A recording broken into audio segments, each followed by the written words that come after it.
ಕಾಮಗಾರಿ ವಿರೋಧಿಸಿ ಪ್ರತಿಭಟನೆಗಳು ಮುಂದುವರೆದಿದೆ. ರೈತರ ಜೀವನಾಡಿ ಭದ್ರಾ ಜಲಾಶಯದ ಬಲದಂಡೆ ನಾಲೆಯ ನೀರಿನ ಮಟ್ಟಕ್ಕಿಂತ 5 ಅಡಿ ಕೆಳಭಾಗದಲ್ಲಿ ನಾಲೆಯನ್ನು ಸೀಳಿ ಪಕ್ಕದ ಜಿಲ್ಲೆಗೆ ಕುಡಿಯುವ ನೀರಿಗಾಗಿ ದೊಡ್ಡದಾದ ಪೈಪ್ ಅಳವಡಿಸುತ್ತಿದ್ದು, ಇದರಿಂದಾಗಿ ಭದ್ರಾ ಅಚ್ಚುಕಟ್ಟು ಪ್ರದೇಶದ ರೈತರ ಬೆಳೆಗಳಿಗೆ ನೀರಿನ ಅಭಾವ ಉಂಟಾಗಲಿದ್ದು, ರೈತ ವಿರೋಧಿ ರಾಜ್ಯ ಸರ್ಕಾರದ ಈ ನಿರ್ಧಾರವನ್ನು ಖಂಡಿಸಿ ಪ್ರತಿಭಟನೆ ನಡೆಸಲಾಗುತ್ತಿದೆ. ಈ ದಿನ ದಾವಣಗೆರೆಗೆ ಸಮೀಪ ಬಾಡ ಕ್ರಾಸ್ ಬಳಿ ರಾಷ್ಟ್ರೀಯ ಹೆದ್ದಾರಿ ತಡೆದು ಮಾಜಿ ಶಾಸಕ ಎಂಪಿ ರೇಣುಕಾಚಾರ್ಯ ನೇತೃತ್ವದಲ್ಲಿ ಬೃಹತ್ ಪ್ರತಿಭಟನೆ ನಡೆಸಲಾಯಿತು. ಈ ಸಂದರ್ಭದಲ್ಲಿ ನೂರಾರು ರೈತ ಮುಖಂಡರುಗಳು ಉಪಸ್ಥಿತರಿದ್ದರು.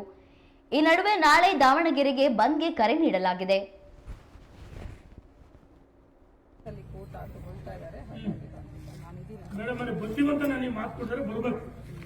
ಅವರು ಬರ್ಬೇಕು.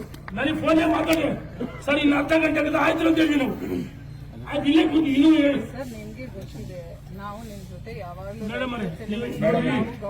ನಾವು ನಿಮಗೆ ಕಾಳಜಿ ಮತ್ತೆ ನಾವು ಕೆಲವು IAS IPS ವೇಸ್ಟ್ಗಳು ಈ ದೇಶ ಎಲ್ಲ ವಿಭಿನ್ನ ಅನನ್ಯ ಕ್ಷೇತ್ರ ಕೆಲಸ ಮಾಡಿದ್ರೆ ಒಂದು ಗೌರವ ಸಿಗೋದು.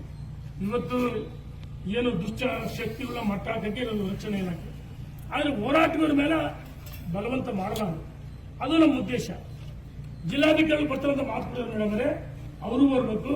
ಇನ್ನೂ ನಾವು ಈಗ ಅನಿವಾರ್ಯವಾದ್ರೆ ನಾವು ಇನ್ನೂ ಸ್ವಲ್ಪ ಸಮಯ ಕಾಯ್ತೀವಿ, ಅನಿವಾರ್ಯ ರಸ್ತೆಗೆ ಹೋಗ್ತೀವಿ. ಕರೆ ಮಾಡಿದ್ವಿ ಬುದ್ಧಿವಂತ ಅವ್ರಿಗೆ ಮಾತುಕೊಡೋರು ನಿಮ್ಮಿಷ್ಟ ಮೇಡಮ್. ನೀವು ಈ ರೀತಿ ಯಾಕೆ ಬರ್ಬೇಕಂದ್ರೆ ಈ ರೀತಿ ಮಾತಾಡೋದು 10 ನಿಮಿಷ ಪ್ರತಿಭಟನೆ ಮಾಡಕ್ಕೂ ಅವಕಾಶ ಕೊಟ್ಟಿಲ್ಲ ನೀವು ಸರ್. 20 ನಿಮಿಷ ಇಲ್ಲ ಮೇಡಮ್ ಅವರೇ, ಕೂತೇ ಇಲ್ಲ.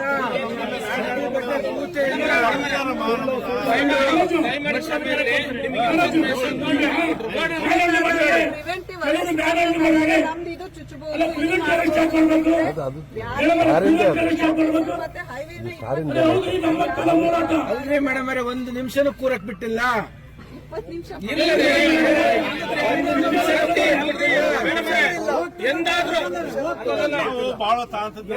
ಅರ್ಧ ಗಂಟೆ ಬಂದ್ ಮಾಡ್ತಿದ್ವಿ, ಅವಕಾಶ ಹಾಕೊಳ್ಳಿಲ್ಲ. ನಿಮಗೆ ತಿಳಿಸಿ ಮಾಡ್ತಾ ಇದೀವಿ.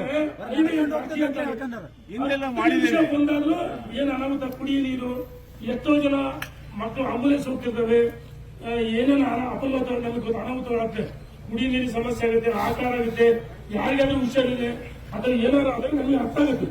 ನಾವು ಈ ಸರ್ಕಾರಕ್ಕೆ ಬಿಸಿ ಮುಡಿಸ್ಬೇಕಂತ ಬಿಟ್ರೆ ಬೇರೆ ಏನೇ ಉದ್ದೇಶ ನಮ್ಮ ಕಾಮಗಾರಿ ನಮ್ಮ ಹೋರಾಟ ಯಾಕೆ ಹತ್ತಿಕ್ಕಿದ್ರಿ ಅಂತ ನೀವು ಹತ್ತಿಕ್ಕ ಕೆಲಸ ಮಾಡಿದ್ರಿ ಮೇಡಮ್ ಅವರೇ, ಹತ್ತಿಕ್ಕ ಕೆಲಸ ಮಾಡಿದ್ರಿ, ಹೋರಾಟ ಹತ್ತಿಕ್ಕ ಕೆಲಸ ಮಾಡಿದ್ರಿ. ನಾವು ಜಿಲ್ಲಾ ಪೊಲೀಸ್ ವರಿಷ್ಠಾಧಿಕಾರಿ ನಮ್ಮ ಸಹೋದರಿಗೆ ಅತ್ಯಂತ ಗೌರವದಿಂದ ಮಾತಾಡ್ತೀನಿ. ಈಗ ಜಿಲ್ಲಾಧಿಕಾರಿಗಳು ಬರ್ತೀವಿ ನಾವು ಫೋನ್ ಮಾಡಿ ಅಲ್ಲ. ಈಗ ಏನಾಯ್ತು ಅವತ್ತು ಏನೈತೆ ಅಂದ್ರೆ ಏನ್ ಮಾತಾಡ್ಬೇಕು ಸರ್ ಅಂತ ಅಲ್ಲ, ಅವರು ಬರ್ಲಿ, ನಮ್ದು ಬಂದಿದೆ ಮೇಡಮ್ ಅವರೇ, ನಮ್ಮ ಸಮಸ್ಯೆಗಳಿದೆ. ನಾಳೆ ನಮ್ಮ ಯಾವುದೇ ರೈತರಿಗೆ ಈಗ ನಾವು ಬಿಡ್ರಿ, ನಮಗೆ 100 ಕೇಸು ಹಾಕಿದ್ರೆ 2 ಸಲ ಜೈಲಿಗೆ ನಮ್ಮನ್ನು ನಂಬಿ ಬರೋ ರೈತರನ್ನ ರಕ್ಷಣೆ ಮಾಡಬೇಕು. ಅದು ನಮ್ಮ ಗುರಿ. ನಮಗೇನಾಯ್ತು ತಡತ್ತು ಅದು ಉದ್ದೇಶಪೂರ್ವಕ ದುರುದ್ದೇಶ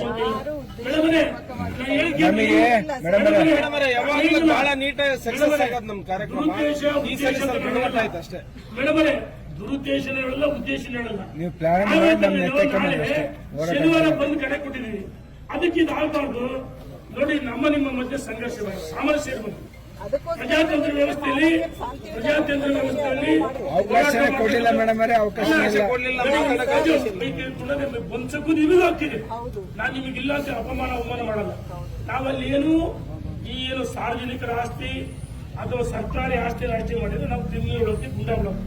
ನಾವ್ಯಾರು ಭಯೋತ್ಪಾದಕರಲ್ಲ, ನಾವ್ಯಾರು ಉಗ್ರಗಾಮಿಗಳಲ್ಲ.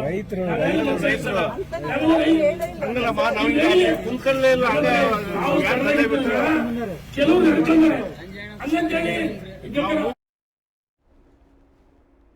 ಹೇಳೋದು